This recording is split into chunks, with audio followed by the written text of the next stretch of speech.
Hey, good morning, everybody. I'm Jeffrey Rickman. This is Plain Spoken on Tuesday, September 9th, 2025. I'm recovering from some illness that should not have been a big deal for me, but it was because I'm a big baby. Glad to have people signing on and letting us know who you are and where you're from. Glad to see my friend Nathan with us this morning and Wally. He reminds you how important it is to hit the like button, so make sure to do that. Even if you're on Rumble or YouTube or Facebook or X, wherever you are, make sure to let me know who you are and what it is you want to talk about today. I feel like yesterday there was no news to talk about. Today there's a ton. A couple of the things, the things we're going to talk about today, maybe. There's so much. I was just looking through all the news. There's so much I care about. There's so much that I think everybody should care about. Um, there's no way we can cover all of it. And it's important to me to keep the interpersonal element of this. I don't want this to be just me like cramming a bunch of content down your throat. I really want to see and know what you guys think about this stuff and how you're reckoning through this content. Good morning, Kirk and Dreama. Hey, sister. Keith, Jeff Harrison, JP, Eileen. Hey, Katrin, it's good to see you. It's been a while. Nathan says I'm only here for a little bit. Yeah, dude, me too. I'm got the former president of Oklahoma Wesleyan coming by, Everett Piper, who is interested in the same stuff as me. We're going to be talking about the academy with respect to Christianity and the dynamics at play in trying to maintain biblical faithfulness. But we'll be all over the map. He's a Wesleyan as well. So anyway, I'm having him here. It's been a long time since I had anybody in the studio. The studio's not even ready. So I'm stressing this morning. Hey, Joseph. Hey, Tim. And Lisa. Ooh, Kansas State Fair. Count me out. Man, fair stress me out. So much noise, so much activity, so much money. Hey, Kevin. Good to see you, man. I don't even know where to start today. Y'all know I look at two main news digests. I look at the New York Times because they're the cultural elite. You want to figure out what the elite are talking about, how they're talking about it. And then I look at the Free Press, which was recently bought out by, was it CBS? I don't know. Odds are they will be corporate soon and cover the exact same stuff as everybody else. But for right now, they've maintained a good, pretty independent voice. Just to start off with, this is New York Times here. The reading independent voice. Just to New York Times here. The reading skills seniors are the worst they have been in 3 decades, according to federal data.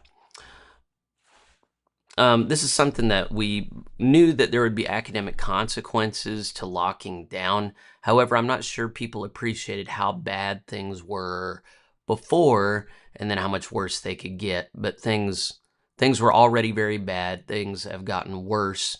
Steven Pinker was recently on Bill Maher's show, and he acknowledged that at Harvard he's had to drop his own academic standards for his own students. Students are just not at all. Even elite students are not able to compete and comprehend on par with those who came before them. It's something that I've talked about on this morning briefing a few times. Our cognitive abilities, individually and collectively, are declining. We are not maintaining our brains well.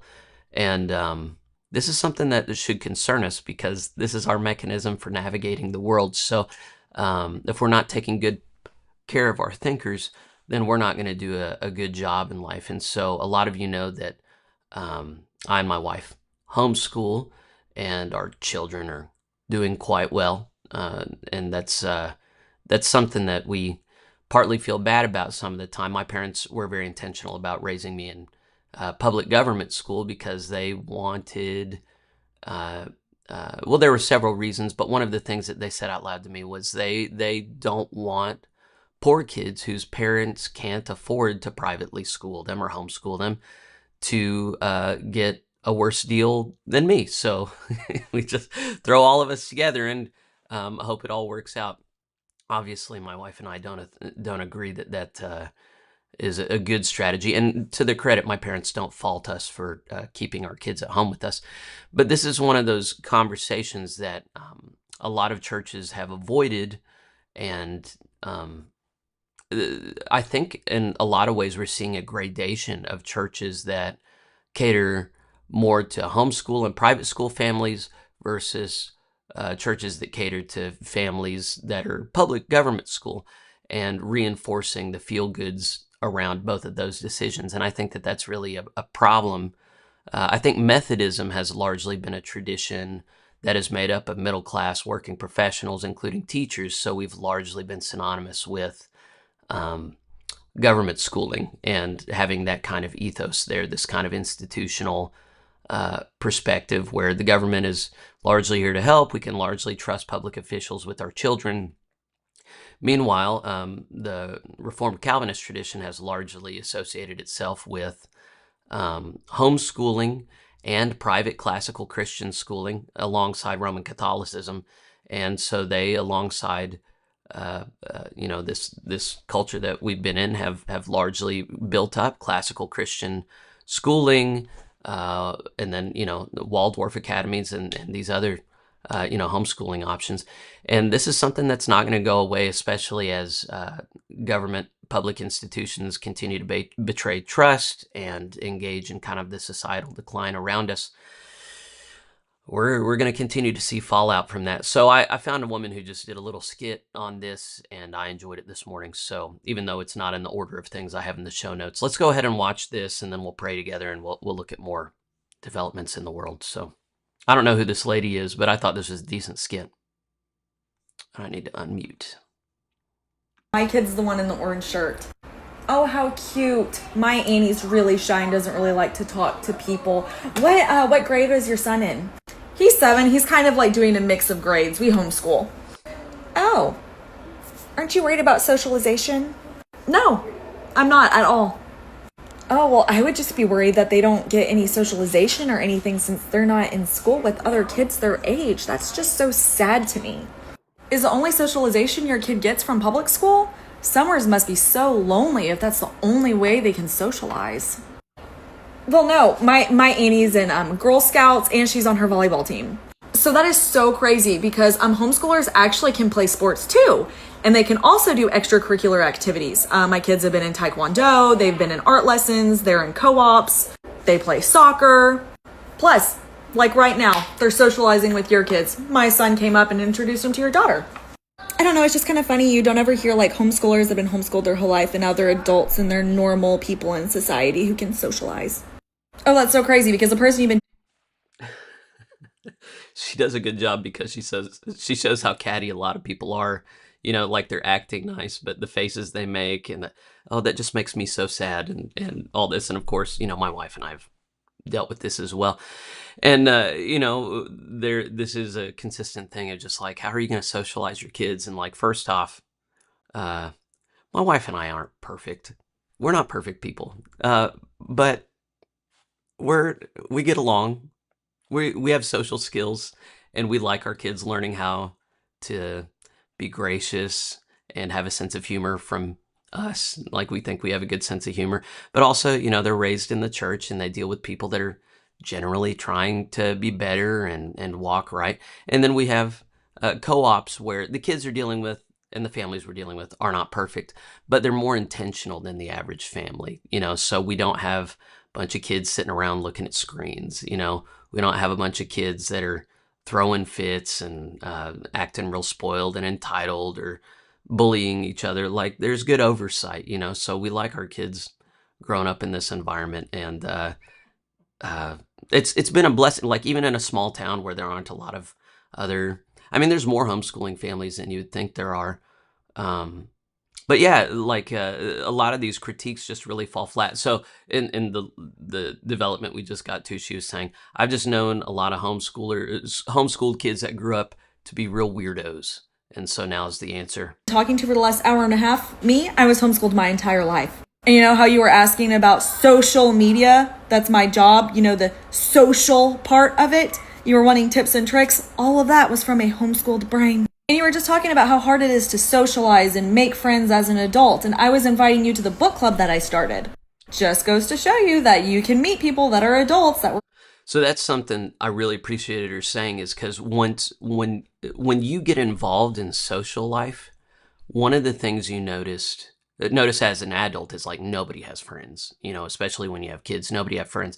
But the people who still know how to bond with other people and be friends generally are homeschool people.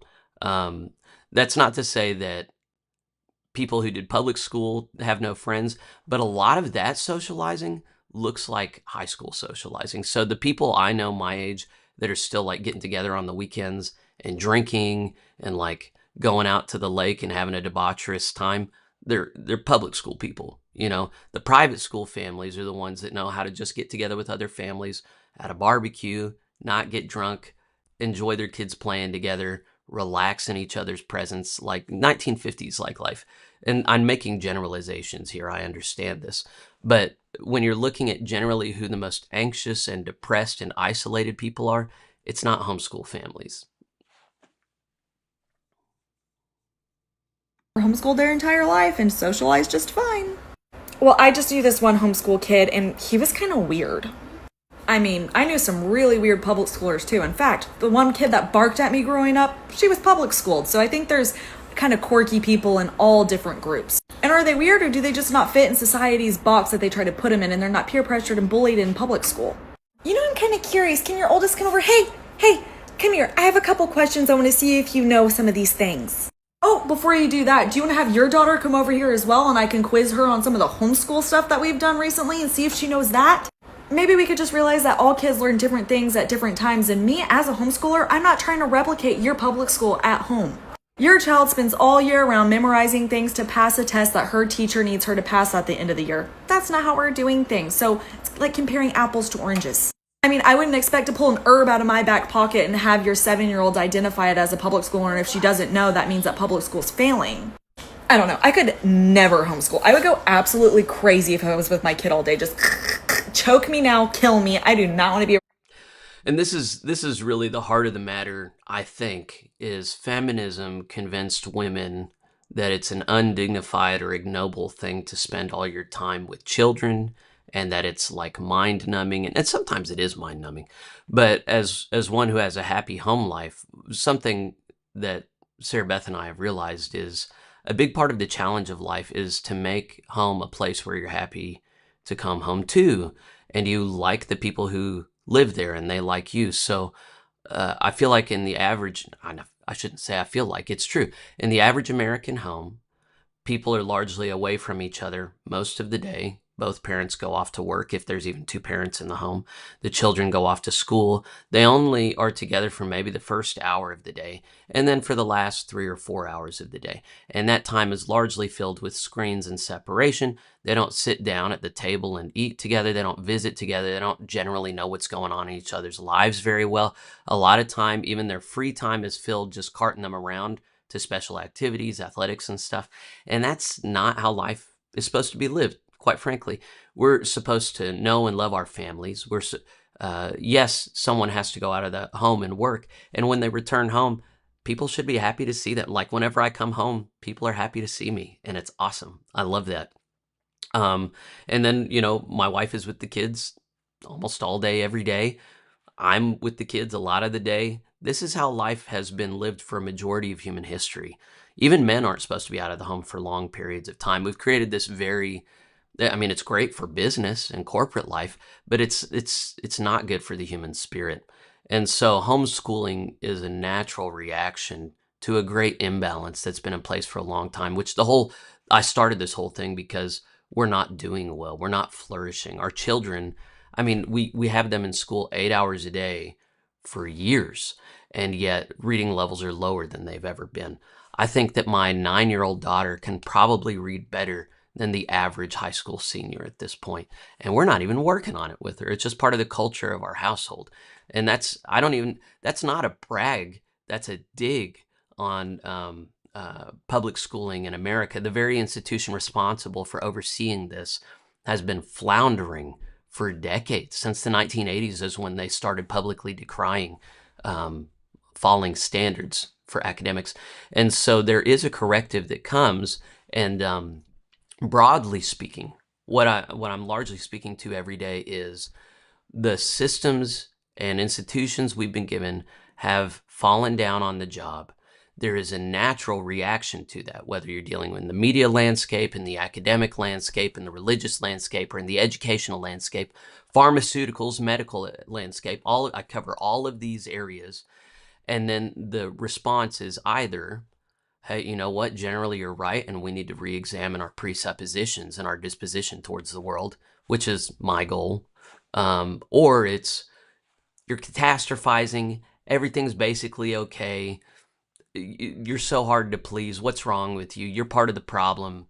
And that is the institutional mindset that I've just aligned myself against. And so a lot of you who listen to me, it's either because you're already on board on that project with me, and you like seeing how all these things fit together and how this large social correction is largely merited and needed and worthy, or it's because you haven't yet got that I'm one of those wackos and you've already left. So anyway, let's finish the skit, and then we'll talk some more and pray. From my kid that much. Oh, well, I completely understand that homeschooling isn't for everybody. I never would expect everybody to homeschool. I mean, I'm not putting a gun to your head making you, but also I like my kids and I enjoy being around them. Doesn't mean sometimes I don't want to break, but I especially wouldn't be saying right in front of them that I could not imagine being with them all the time. That would probably hurt their feelings. But what if they don't fit in with society? I have noticed a lot of people dog their kids right in front of them and say, I couldn't stand to be around them all day, every day. And how, of course that impacts a child. You know, of course, I mean, that's a hateful thing to do. I don't know why people feel entitled to dog their kids like that. And then the final thing is, but I just don't, I want them to fit in with society. And the response is, that's the whole point. This is what we expect of you, okay? Yeah, so the whole point of homeschooling is we don't want them to fit in with society. We think there's something wrong with society. And so we just don't feel that desire. In fact, we would be mortified if my wife and I would be mortified. And, you know, they still might choose to fit in with society. You know, even in Amish communities where the whole thing is against the world, there are people who fail out and they join society. And, you know, my kids are going to do what they're going to do. You can't control your kids. I will be heartbroken if my children choose to join society and just fit in. But even so, what kind of household culture are you creating? What are you incentivizing? What kind of ministry are you setting up? And for too long, mainline Christianity has set up the ministry of the world's basically good, you're basically good, everything's basically okay. Kid, relax, fit in. And that is not the gospel way of life. Hey, Brad. Oh, did you post something before? I'm sorry, man. I didn't see it. Tyson, hey. Yeah. Well, of course you're not. Of course, yeah. Of course you have your own life. I'm glad when you do join. I didn't mean to guilt trip you at all. Brad says, Abraham Hamilton III said, when we send our kids to Caesar for education, we should not be surprised when they come home. Romans. I've heard that said by Vodi Bakum. I didn't realize he took that quote from someone else. It's a good quote, isn't it? Yeah. Yeah, why it is we've entrusted our most precious children to the state. I mean, I understand why we've done it for reasons of convenience. But, you know, I was watching this woman just break down online yesterday. She and her husband both work full-time jobs and send their kids to school. And they are barely staying afloat. Once they pay off their mortgage every month and utilities and groceries, they have no money left over. They're stressed, depleted. They're not having a family life together. And that's where corporate America has gotten us, with the complicity of the state. And that's just, we cannot go any further in this direction. I mean, eventually what's going to happen is we're going to own nothing and not be happy. And so, you know, people like me who see it just have to say something. And there are a growing number of people seeing it. Good morning, Stacia. Hey, Kim. Oh, don't worry about it, sister. Lon. Yeah. Welcome from Texas. Tim says, we had a great homeschool cooperative. Lots of friends, field trips, classes, physical education. Yeah, that's another thing is like, I remember being in public school and having physical ed. And you would think that like facilitated physical time would make government school kids healthier or something, and it's the opposite. Like, yeah, I know some dorky homeschool kids that are not at all in good shape, but like kids are naturally, if you let them play outside, they get super fit. Like my kids all have six packs. It's crazy because we're not making them do crunches or anything. They're just naturally fit. Man, my son yesterday, my 7-year-old Jesse, he jumped off the swings, I don't know, 100 times before. He tried to do it yesterday. I wasn't there for this. I was close, but something went wrong and he couldn't let go and he held on and he flipped and backwards and landed on his head and his side, and like all the kids were like, he's dead. So I went to him, and the little boy's body is put together so well. He didn't break anything. He might have sprained some ligaments or something, but man, the kid is put together so well. You know, he's going to be limping today. He couldn't ride his bike. He was hurting so bad yesterday. But I just love how resilient and tough kids are. It's wonderful. Good morning, Ryan. Clark says institutional schooling isolated to one grade per room is very recent. Do people think the entire human race had socialization problems until recently? There's a lack of historical awareness here. Man, you could say that about a number of recent phenomena that have just been around for a generation or two. Yeah, the larger social concern I have is like kids, by virtue of the fact that they haven't been around very long, they don't know much. They haven't matured very much. And I think it's a recipe for bad things. If you get a bunch of people who don't know much, who haven't learned emotional regulation, who haven't learned empathy, just getting all of them together and having them outnumber one or two adults responsible for them for hours a day, that just seems like a recipe for disaster. Even if, you know, the grade separation is one thing, but even if it's kids of all ages, they're still all a bunch of kids. So it just don't make any sense to me. James says, greetings, peace with all today. Nathan says, it's sad I have to teach my children that they flat out won't fit in. I understand all the whys, but it's still sad. Well, and it's not like homeschool or government school kids fit in. They get jaded about it, and then they come up with like subcultures. Like back in my day, it was like goths and like metalheads, and you come up with your own subculture. We don't fit in because of X. We don't fit in because of Y. Homeschooler kids just are comfortable in their own skin, and they're like, well, of course, we're all different. You know, of course, everybody's weirdos. You know, that's what we teach our kids. It's like, yeah, you are a little weirdo, and then your buddy over here is a little weirdo, and you know, all of our friends are weirdos. Everybody's weird. You know, here's how your mom's weird. You know, and you know, of course, I'm the only normal one, right? So yeah, there's just a peace in life when you learn. Yes, we all need to have order and to conform ourselves to society in some ways that are beneficial. But to imagine that we're all walking in lockstep together and we all socialize.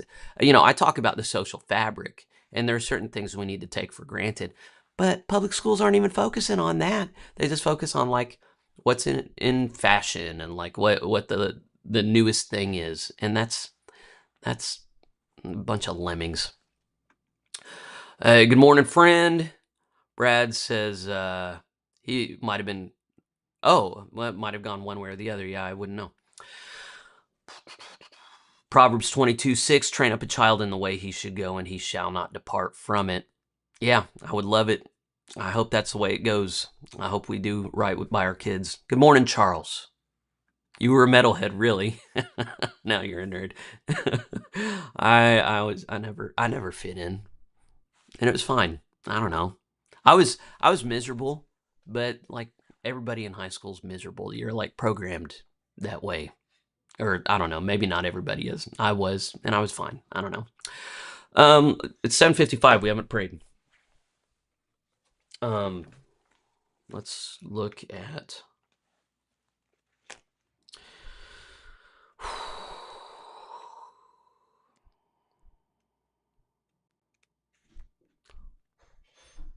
to be fit for God, number 139.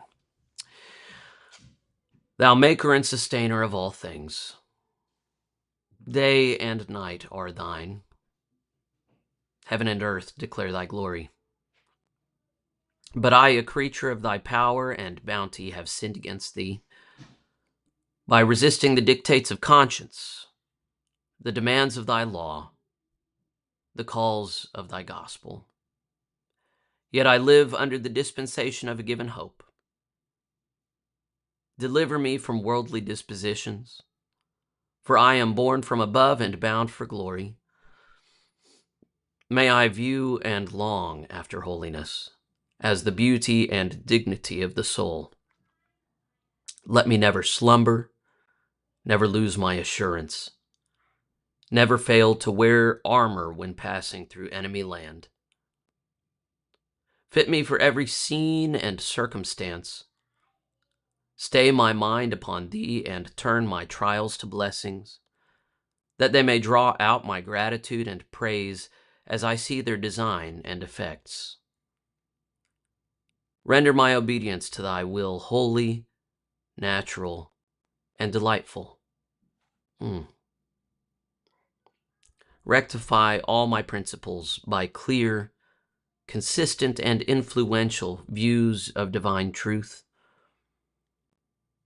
Let me never undervalue or neglect any part of thy revealed will. May I duly regard the doctrine and practice of the gospel, prizing its commands as well as its promises.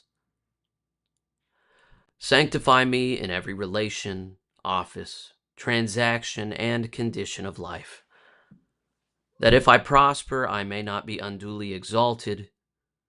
If I suffer, I may not be overly sorrowful. Balance my mind in all varying circumstances, and help me to cultivate a disposition that renders every duty a spiritual privilege. Thus may I be content, be a glory to thee and an example to others. Amen. The main topic that I knew I needed to talk about today was covered at the top of the Free Press today. This is a photo of Irina Zarutska. She was a Ukrainian immigrant. I don't know if she was an immigrant. I don't know what the right thing was. She was a beautiful woman, actually, and you see there that she's got a hat on. I actually, whenever I first saw this photo, I thought she was a boy. She entered onto a light rail train in North Carolina, and this guy sitting behind her, after a bit, stood up and stabbed her for no reason, didn't talk to her, killed her. And everybody decried this because this man had a long track record of crime. It was catch and release, catch and release, catch and release. Some of those offenses were violent. He wasn't dealt with, and then he finally acted out in this way. So here's Free Press had a brief write-up.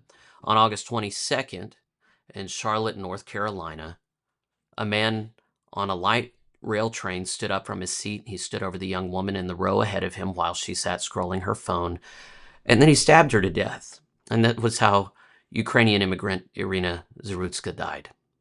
Now, there are many angles to this story. The media blackout that followed, and there have been a number of media outlets that refused to cover this. I'll show you what the New York Times finally had to address this morning, and I thought the way they did it was despicable, quite frankly.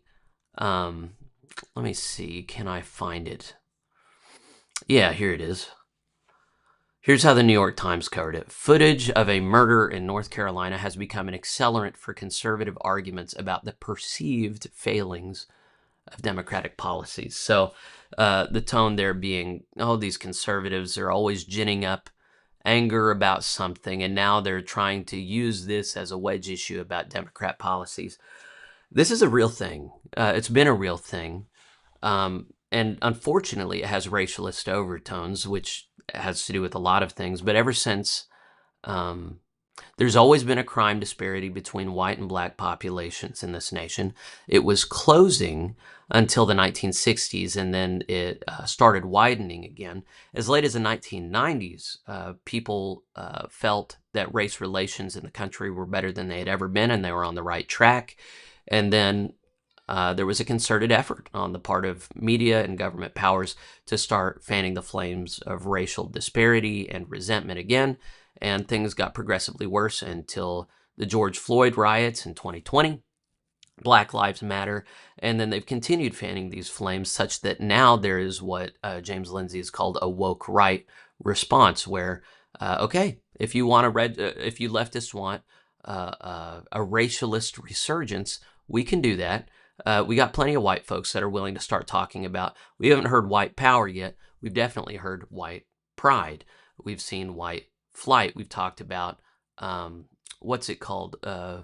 Black fatigue, just getting tired of black people. This is things that you see online. You don't see it on mainstream media yet, but there have been a number of people that actually have just gone whole hog in the other direction, and you are starting to see, after lots of time of people falsifying white nationalism, finally there are some white nationalist voice coming to the fore, and they are grabbing onto stories like this one as evidence that, look, white people, we don't have the criminality. It's part of black people. It's part of their, not just, I mean, it's one thing to say it's part of black culture, to make it synonymous with criminality. There is some there, unfortunately, but the racialist stuff, by virtue of them being black, they are predisposed in this direction. That's what our country got past, and now there are people dragging it back in that direction, and that is the threat of developments like this. And so there's a decision to be made. Either we ignore it and don't even talk about it, which is what mainstream media is doing, or they're casting all of it in a bad light. Anyone who wants to talk about this is racist. Or there's this other extreme of let's talk about it and use it to justify racism. And then there's this place in the middle going, look, we cannot go to either of these extremes. We have to talk about it. We have to end it. And so I think the right way to do it is to talk about effective policies in criminality and mental illness. Going back to this article here, the mayor's response that offered more sympathy to the killer than the killed, and that is what happened. He was well known to law enforcement, the killer was, having been arrested at least 14 times over and over. He was arrested and released. The obvious question is, why was this man walking free? And the answer is simple. We don't like to incarcerate our maniacs until they kill. What a thing to say. Mental institutions have been deemed too terrible an option. I remember Nathan, whenever last I talked about this, said the violations of mental institutions were indeed grotesque. And I don't have any problem believing that. I do have a hard time believing that our current situation is not worse than that. And so the reason I have clarity about that is because of this video. This is Michael Schellenberger walking down. He's showing a video of a guy walking down San Francisco's streets with people doing, I think it's called the Fent Lean. Everybody, look at how trashed. I'm going to make this full screen. Look how trashed the streets are. I'm going to mute this. It's just a normal day, normal morning, walking around in the aftermath of all these people getting wasted all night long. Homeless people, mentally ill people, chemically addicted people. That guy leaning right there, he cannot stand up. He's so high. They're smoking dope, yeah, they're doing fentanyl right there, getting each other high, out on the street, out in the open. This is what happens whenever you don't correct crime. To some degree, all cities correct crime, but whenever you become more tolerant of those crimes associated with lower income or historically marginalized minorities, then you normalize this sort of thing, and our streets become unsafe for children and adults. That's why we're talking, just this poor Ukrainian woman got, this whole, I've got a link to this video on the show notes. You can watch the whole thing. It's several minutes long, 3 minutes long, of just walking up and down this street. Looking at, he goes up to this guy here, that guy looks dead, doesn't he? You all right? All right. And you can tell, I mean, this is just normal. This is just normal. Can you imagine, we want to imagine that we can be kind and gracious to these people. I mean, doesn't your heart hurt for people living in situations like this? But the answer is not compassion. It cannot. I mean, this is why we've been talking about Joe Rigney and Annabeth Stuckey, they've both written books on how empathy has been weaponized against the well-being of people, that in the name of empathy, we make room for people to tear themselves and their streets and their cities apart because they're ill. And the reality is, here's the Christian message here. We are all ill. I was just talking about how we're all weird. We're all ill. We're born broken. We're born sick. We're born not morally neutral. That's Pelagianism. We are born inclined toward evil continually. We are messed up. We are depraved. Okay. And until you reckon with that, your policy is going to make things worse. You know, this is why Christian nationalism is on the rise. They're saying, look, this morally neutral thing was always a lie. This secularism was always a lie. It's always a cover for evil. Look, we're either passing godly laws that glorify God and lead people in that direction, or we're making room for Satan. And that hellscape I just showed you is what making room for Satan looks like. And it has all kinds of fallout and secondary and tertiary effects that get worse and worse. And so, going back to the free press, in America, every lunatic gets one free murder. A lunatic who runs around trying to kill someone for years should at least get one before he's locked up, right? Irina Zarutska was to Carlos Brown Jr.'s one free murder. We have 4 stories today. Each of them sounded interesting to me. I haven't read any of them. Maya Solkin covers the facts we know so far. Ashley Reinsberg shows how editors at Wikipedia are suppressing this story. If you didn't know it, Wikipedia has been captured. Kat Rosenfield ponders what we lose in a society that confuses permissiveness with compassion. So that's the Joe Rigney, Annabeth Stuckey, toxic empathy sort of stuff. And neuroscientist Abigail Marsh argues that we need to study violent criminals much more. I wish I'd thought to save it at the time, but there was a guy talking about how he was at a party and it was they were talking about the neuroscience of violent criminals and homeless and addicts and all this, and how supposedly a lot of this criminality conforms to different biological markers. And so the notion there being it's a determinative thing. They were born with this disposition, and so now they're living into it. But he says, no, actually, it's more of a feedback loop. It's we're born in sin, and then as we engage in sin more, that reworks our biology. Well, it's like when you look at the microbiome in your stomach. When you eat unhealthy foods for a prolonged period of time, your good gut flora dies, and then the bad stuff proliferates. And so when even you start eating healthy, your body doesn't know how to process it. So that's why a lot of people have a hard time losing weight afterwards, is they've killed the good gut flora that knows how to digest it. And so you have to actually transplant good, healthy stuff from a healthy person to an unhealthy person, and then they know how to do it. So it's not that they were born with a bad gut, it's that they trashed their gut, and then that made all their systems unhealthy. And that's the way we are spirit. When we have an unhealthy spirit, then that warps our brains, that warps our bodies. Everything is connected. And so as we look at these people on the streets, we say, look, they were born this way. They couldn't be any way other than that.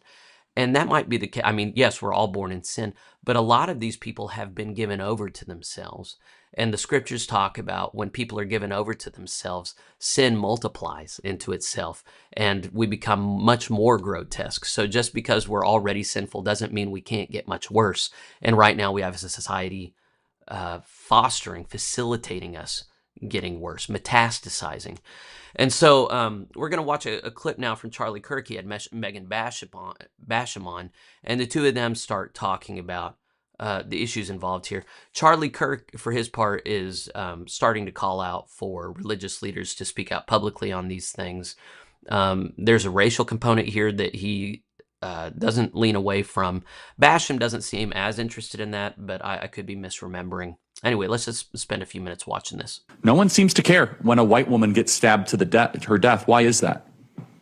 Yeah, that was pretty shocking to go, for 2 weeks now, none of our major media outlets have covered her at all, not one word. They finally started to cover her a little bit this morning, but only because of the massive public shaming, because this video was so very shocking. And I don't know how legitimate a point this is because, any given day in America, there are hundreds of murders. So which ones for mainstream media to pick up on? how does that work? I mean, they obviously pick. Michael Brown was obviously picked. George Floyd was obviously picked. How do we pick the people that we talk about? There's a racial angle. I mean, it's always been a thing that uh, slender white blonde women have been, when we talk about stories of them being victimized by big black men, that has a long history in this nation, used to justify racial grievance, a desire for separation, and that you can easily write it off as, hey, this is what the KKK did, we can't do it again. I haven't heard many people doing that, surprisingly. But the thing is, when you look at stats of violence and murder and how that tracks on to ethnographic differences, something I learned the other day, black women have a higher murder rate than white men, which is quite a thing. But yeah, when you've got slender young white women just trying to navigate through society and in a public place is grotesquely murdered, uh, it feels like that's kind of rare. And so, yeah, it feels like we should talk about that. It seems like that should be something we're trying to. Yeah, if she was like a gangster looking person, I don't think there'd be a story here. Um, or if the guy who killed her didn't have a long rap sheet of catch and release, I don't think we would have a story here. Um, but yeah, the racial thing. Yeah, if he was white, I don't think we'd be talking about this. I think the reason we're talking about this is the black community has had a growing crime problem for a long time that's gone unchecked because you're told that if you're white and you have a problem with it, you're a racist. And then if you're black and you have a problem with it, you're a traitor. And that's a recipe for misery. So we have to talk about it, and it's going to be messy.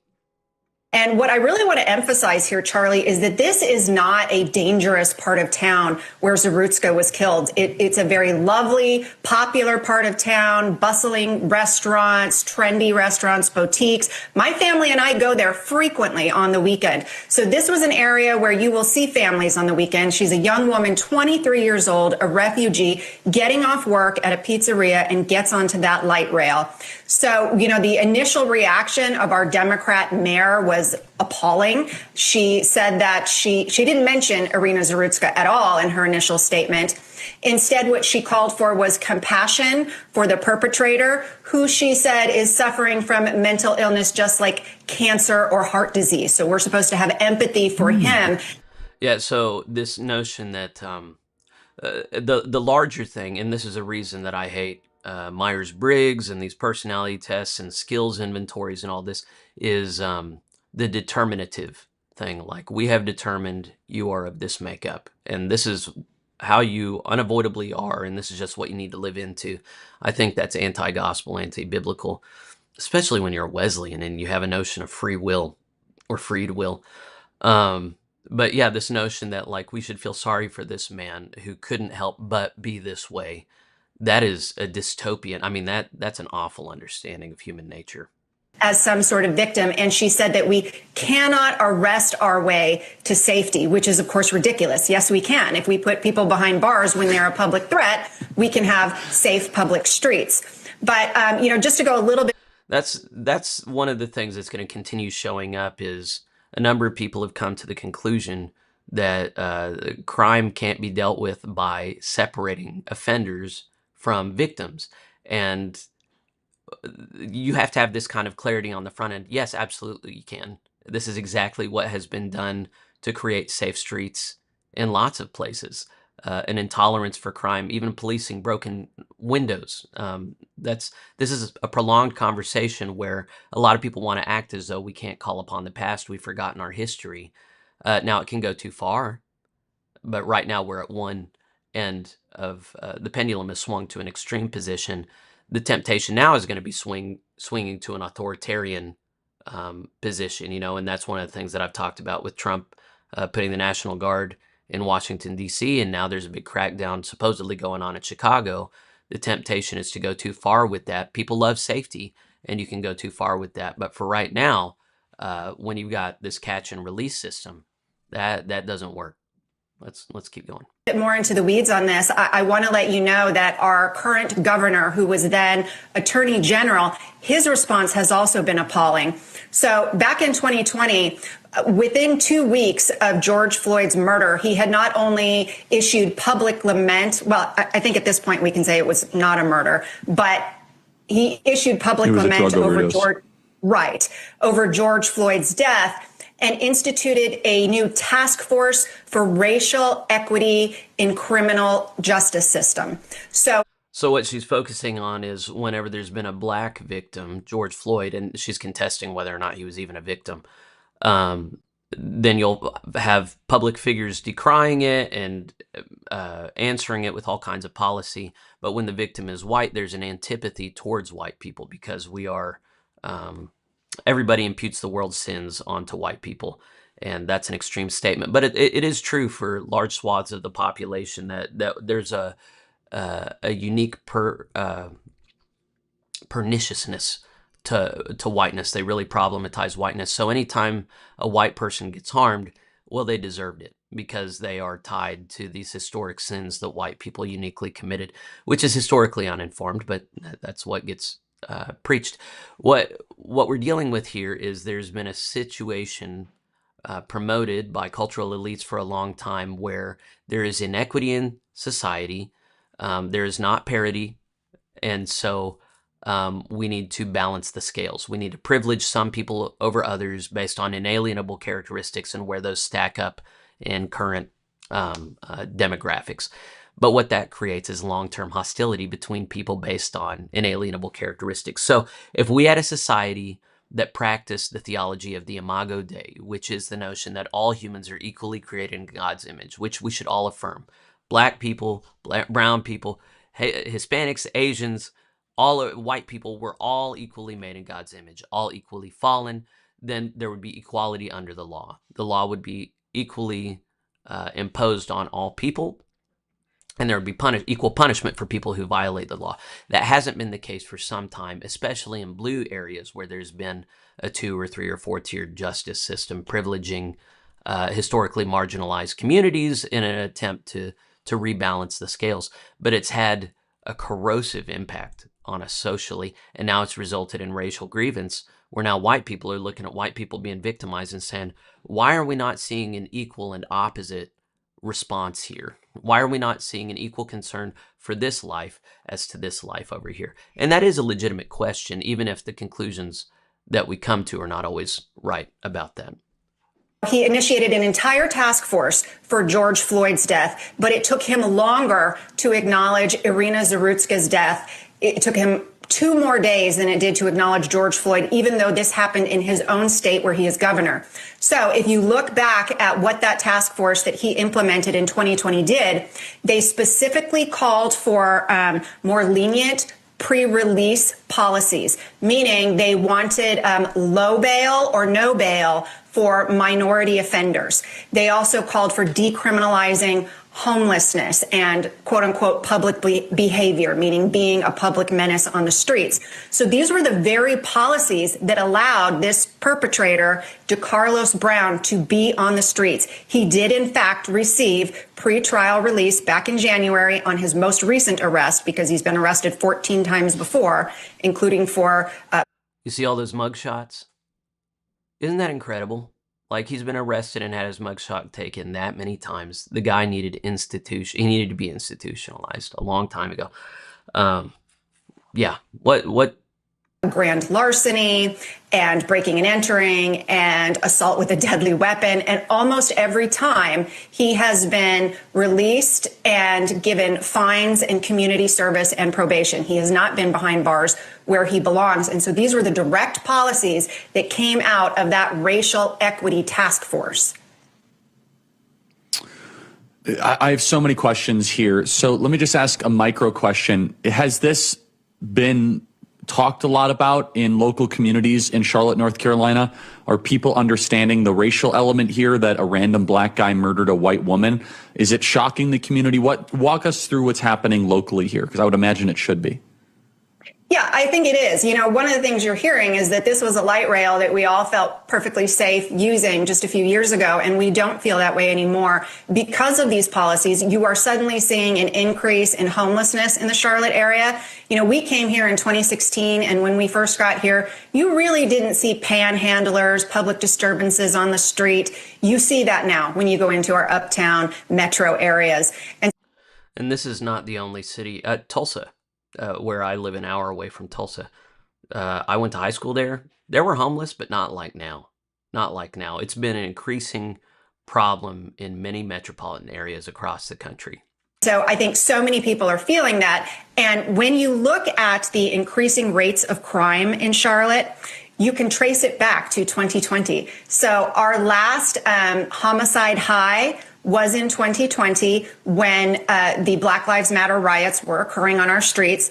And the second high of homicide rates in Charlotte were now 2024. So we don't have it for 2025 yet, but for 2024, when they were up 25% from the year before, when these racial equity policies started taking effect. So yes, I think people are very much waking up to the fact that, you know, all of these sort of Black Lives Matter, DEI pushed policies are having a direct impact on our safety, because the argument was, for the sake of racial equity, we need to not jail Black offenders. We need to give them fines and probation. And look, Charlie, this guy's mother, DeCarlos Brown's own mother, tried to get him involuntarily committed. She has said he was not safe to be on the streets, and she actually tried to do something because she knew he was a threat. And instead, we have a criminal justice system here that was sold out to social justice instead of actual justice. So the only thing I would add to that is just the defund the police policy. She focuses on DEI and this redistributive stuff, but also the defund the police directly contributed to rising crime and lack of safety on the streets among the most vulnerable, among Black populations. So some of the people who suffer the most from Black criminality, well, the people that suffer the most from it are other Black people. So it is not, it feels like compassion, not to bring the hammer down on offenders, but the downstream consequences are higher numbers of Black people being victimized and seeing criminality as the only option or response. So this just goes to buttress the case made by Rigney and others that our compassion is being weaponized in such a way that is not resulting in the flourishing of people, but in the further depredation of our culture and our world. And that is borne out here. So now I want to transition to the Christian element here. So you have a great book, Shepherds for Sale. You've also called out all the wokeism stuff. Has Stephen Furtick, whatever his name is, spoken out against this? Because he was really big, Elevation Church, big BLM guy about George Floyd. Has Stephen Furtick, the popular mega church pastor, has he spoken out against the Black criminal who killed a white woman on a bus? Because he's in Charlotte. You know, I haven't specifically checked on what Stephen Furtick has said, but it feels like if he did speak out, that would certainly be something making news in our area. And I have heard nothing about that. In fact, I have heard nothing from many of the weird. That's strange. Yes, from the social justice pastors who are very popular in this area. Derwin Gray is another. I have heard nothing from him. And so you have so many of these church leaders who got on board with Black Lives Matter. They got on board with these DEI policies, and now they have suddenly very much backed away from quote unquote political issues now that we're starting to see the fruit of what these policies have borne. And it is actually the innocent citizens of North Carolina who are bearing the brunt of these policies. So that's the end of that interview. Derwin Gray, I learned, I reached out to Talbot Davis whenever I knew I was going to be talking about this morning, because of course he's in Charlotte, North Carolina. And he said this Derwin Gray, what was the name? Derwin Gray. He's a former NFL player, and he's pastor of Transformation Church, another mega church. The reason that Kirk was picking on Stephen Furtick, and he ended up calling him out here in this tweet. Hey, Stephen Furtick, you are the biggest pastor in Charlotte, North Carolina, with tens of millions of social media followers.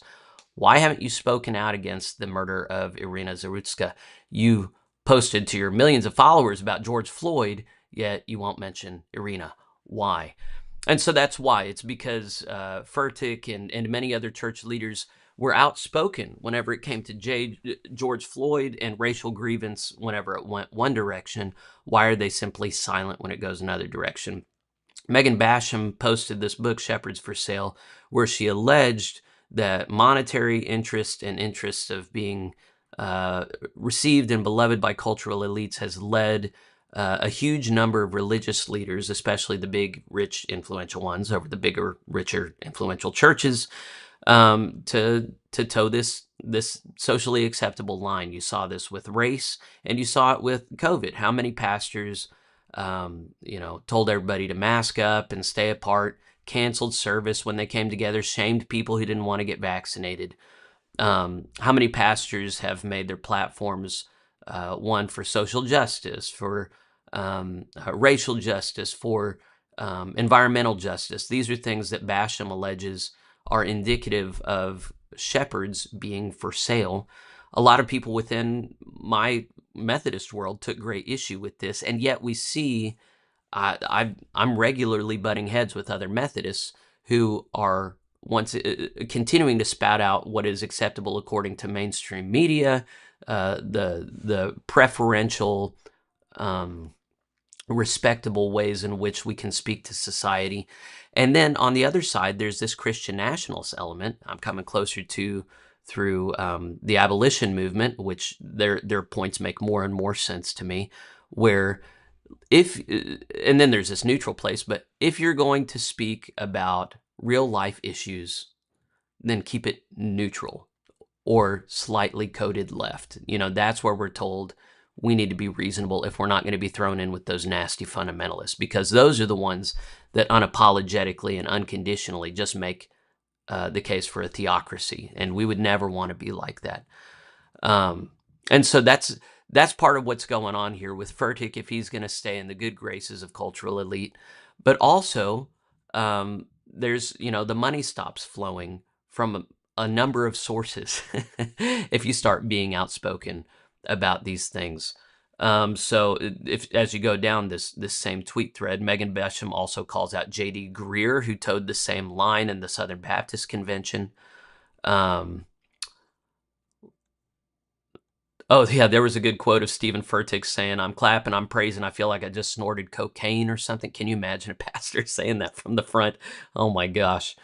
Another story very similar, promoted there. Wendy says the reason he wouldn't preach about it is it goes against prosperity gospel. He's a wolf in sheep's clothing. It's sad to see all these mega church leaders swindle their congregations into false prophecy, teaching them something other than God's word.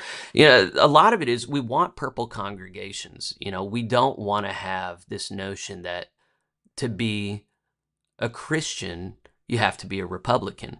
So we've learned that if we start teaching or decrying certain things, you're just going to lose the Democrats in your congregation. They're not going to tolerate it.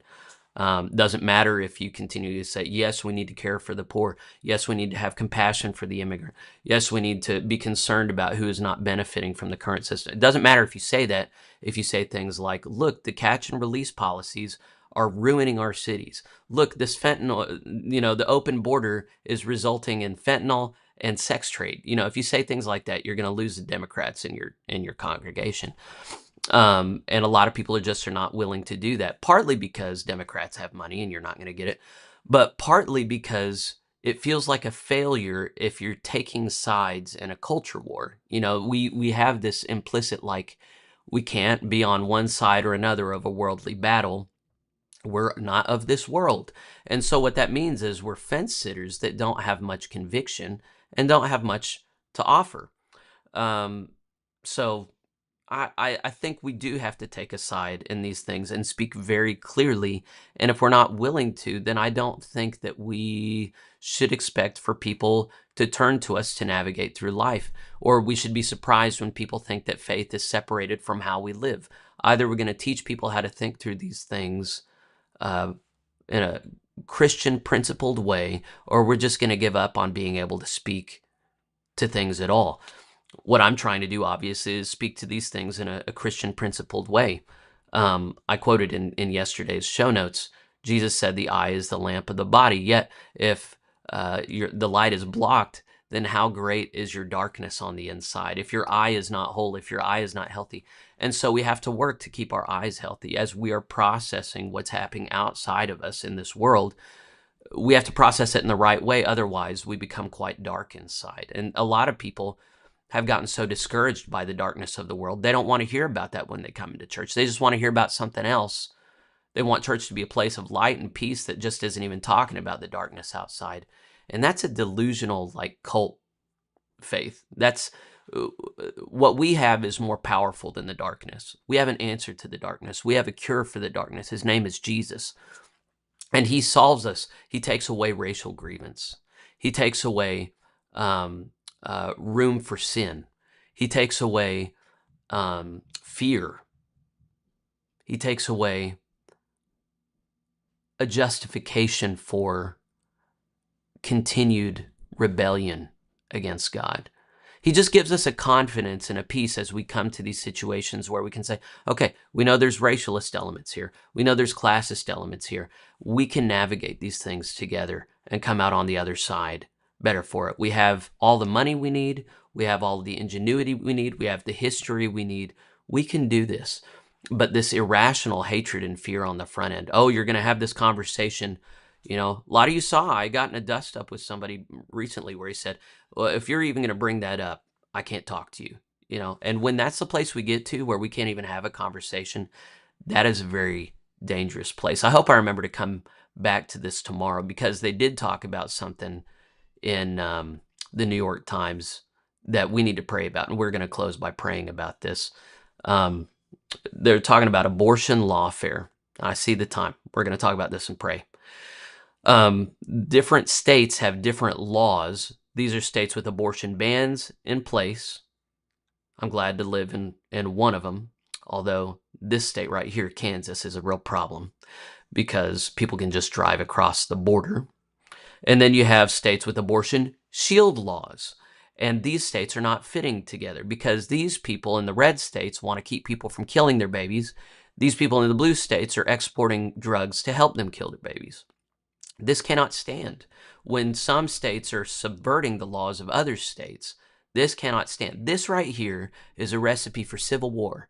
You cannot have this. And so they focus on the states' rights problem, and then they show other battles with guns, with the climate, with waste, with marriage and divorce. We have different laws in different parts of the country that don't fit together, where some states are actually undoing the laws of other states for people who just drive across the state borders and then come back.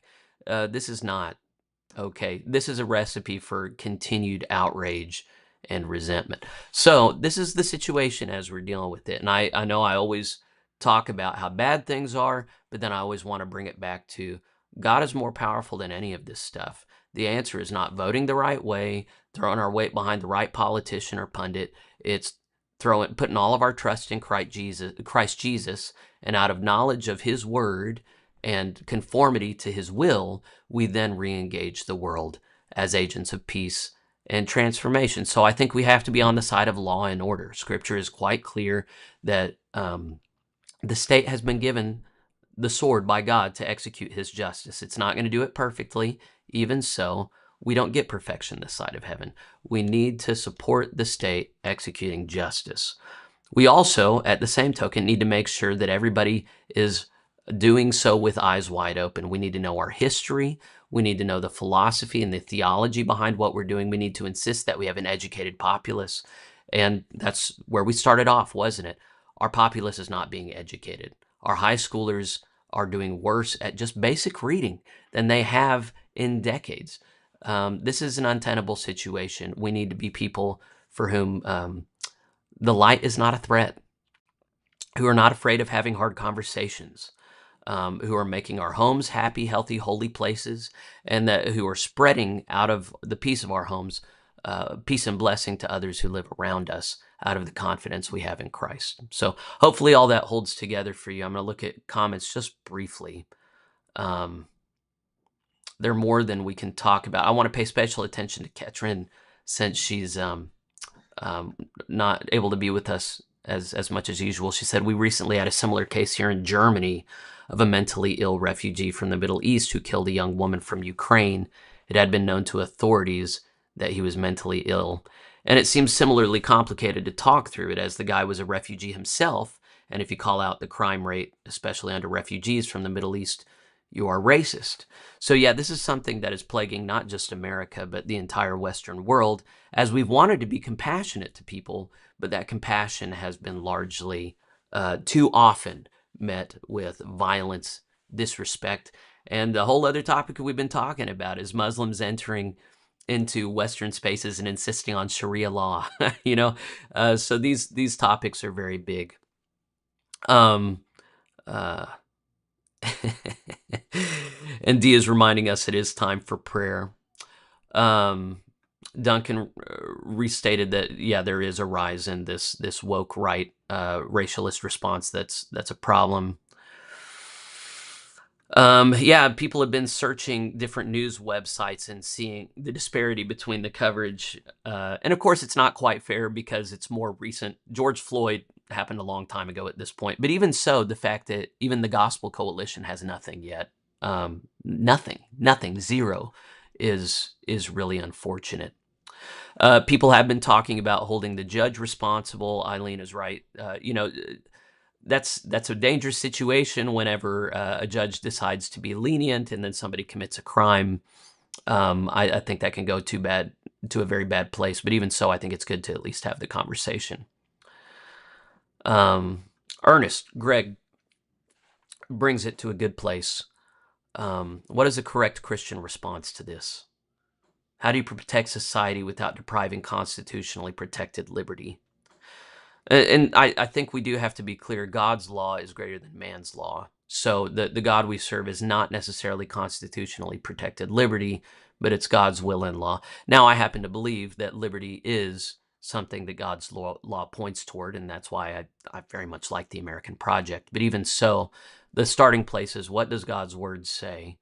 And I think God's word points us very clearly to the fact that we who are given authority, whether it be a lot of authority or not very authority, with the authority that we have to insist on God's goodness in the world, and we have to work against evil. And that doesn't mean that we kill evildoers, but we definitely support the state in correcting evil, that we're faithful in prayer, which is what we're about to do.